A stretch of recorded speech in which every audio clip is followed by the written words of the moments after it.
you even speak about the Drakes and all these sorts of people, I try my best not to give the names because I don't have no direct issue with those people as a being, but I do have a direct issue with what they've accepted. What they represent. It's almost like claiming a body you didn't have. After a while, it's like if you claim it, you cannot really be surprised, man. If something like you can't be surprised, so don't do it. And because of the popularity, it's more like, wouldn't it be nice if?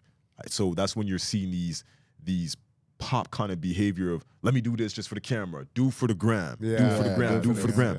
So one thing, just bringing it back to respect. How I view respect is when another man realizes your manliness and he says to himself, this could rival mine.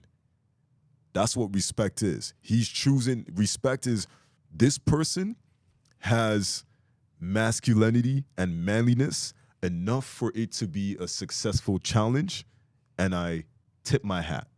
I'm still gonna be a man. He's still definitely gonna be a man. But I think I think for that, I think that that varies from individual to individual.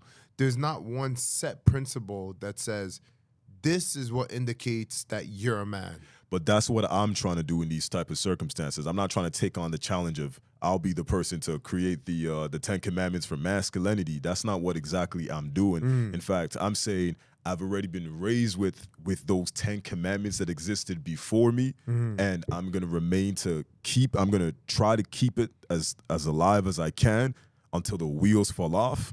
That's why, again, when we're talking about simping and we're talking about tricking, one of the reasons why I'm so vocal about or against these sorts of things is because it's starting to be weaved into the conversation as a norm. And it's not a norm, but eventually, if everyone continues to have a worldview of something that's not normal as normal, then, and no one is countering that, then it becomes, I was just talking to a chick just last night, and she was saying, okay, name some of the street codes. I said, you want to know, once upon a time, you weren't supposed to eat a woman out. Can I say these type of things? Yeah, man. Okay, just making sure. So it's like, once upon a time, you weren't supposed to do that. And so she's like, really? You're not supposed to, like, even if you're married? I said, we got to pump the brakes. Why? Because if a person is married, we shouldn't know what's going on in the married couple's bedroom. Some of the most thorough people might be onto that. We don't know. But what I was trying to tell her, I said, one of the reasons why it was an accepted belief system, if you want to call it a code of conduct, is because we don't want to be passing and championing that behavior. Because once you do, then it'll be like, okay, that's my girl. I've known her for X amount of years, so I did. Oh, we broke up. I have another girl. You know, she and I are really kicking it, so I did. It starts being a slippery slope to you just do it now, and because you do it so often, you put in the songs or whatever. But maybe they enjoy doing that. That's again, that's crazy. No, but see, again, that's your perception of your reality. But we have to establish. No, because you have to also take into consideration that, like, that's one example you gave, right? But you also named the example of the 10 Commandments, right? But even with that, geographically speaking, other people are from different places around the world. So your commandments, they can't resonate with that because that's not what they grew up on. No, they can resonate with it. How so? Because truth, that's the thing about, this is the problem with truth. Truth is like math, right? There are things that are true and there's things that are truth.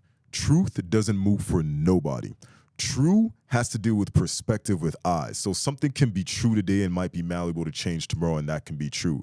But truth is something that the sun is truth, right? So even if we bring, let's say we say 10 commandments, so now we're talking about the scripture, there's a part where Jesus Christ, and I'm not trying to Bible thump to anybody, I'm just trying to make verses a lot more clear in case some people didn't know this.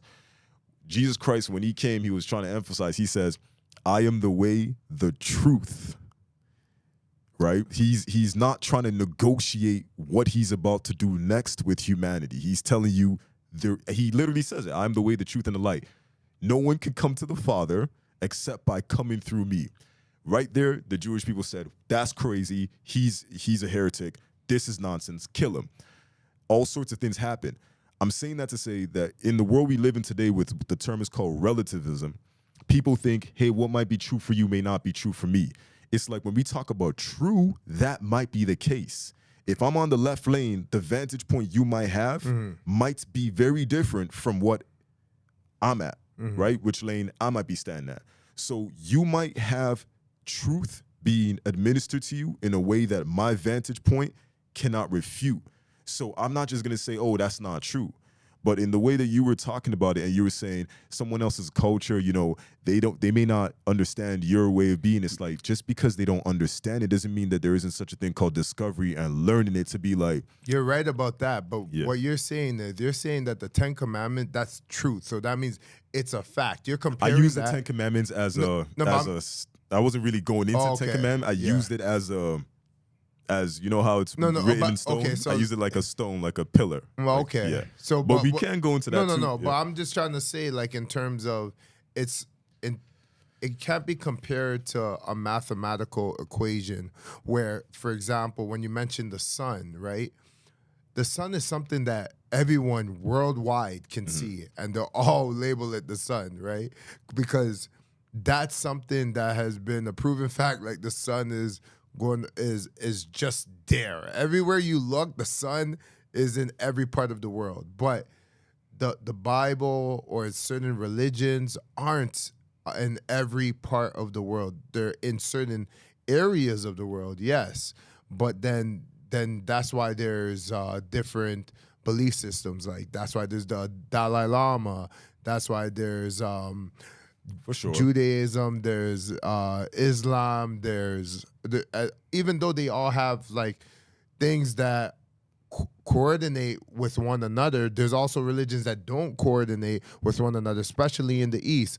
Zen Buddhism, Hinduism. There's a lot of different belief systems that can't really resonate necessarily with certain religions. Yes, they could get a different vantage point by learning about these religions, but then again, what my point is that they're just different, and that's why I'm saying the truth. There's not one truth in the world. In my belief system, I don't believe there's one truth. I believe there's multiple truths, and everybody has a perception of what they consider is the truth. Do you believe what you just said is true? I believe that my perception of my reality is true, but I can't speak on everybody else. No, but what I'm saying is, do you believe what you just said about everything you just said is true? Yes. Because if you do that, then you're espousing that as a moral truth. And that's the thing. But I said my perception of my reality. It doesn't even matter if you say your perception, though. Because when you say it's your perception, what you're saying is that, again, I'm not forcing it on anybody else to believe that what I'm saying is true. But you asked me if I believe it's true. And I said I do believe it's true. Hence why I'm speaking on it and saying what I'm saying about it.